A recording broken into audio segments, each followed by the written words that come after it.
कटक जिला महांगा ब्लॉक नृतांग स्थित वरिष्ठ नागरिक जनकल्याण मंच पक्षर प्रभु गोवर्धनेश्वर मंदिर परिसर में शीत वस्त्र बंटन उत्सव अनुष्ठित होईछि।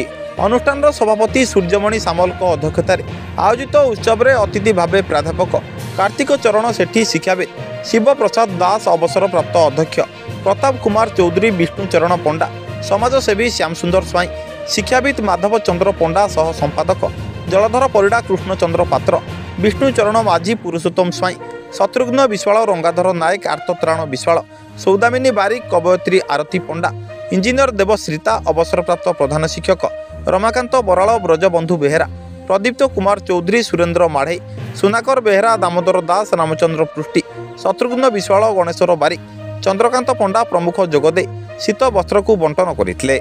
ए अवसर में अनुष्ठान पक्षर 50 जन गरीब लोकंकु शीत वस्त्र बंटन कर कटकरू रमेश साहू रिपोर्ट सूर्यस्त न्यूज।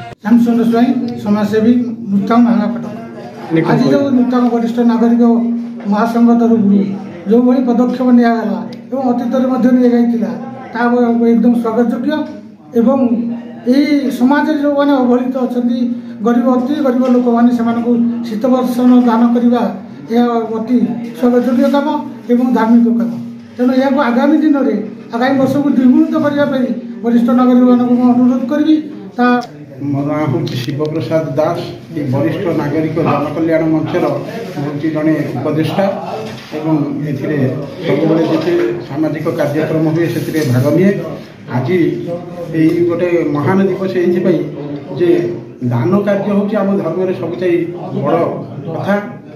व्यासदेव कहते दान धर्मान मैंने प्रत्येक मनीष जीवन काल भितर किसी ना कि दान करवा उचित। मो हूँ माधव चंद्र पंडा वरिष्ठ नागरिक जनकल्याण मंचर मो हूँ संपादक। प्रतिवर्ष परी आम ए वर्ष आम अंचल निसहाय गरीब लोक मध्य शीत वस्त्र बंटन करूँ।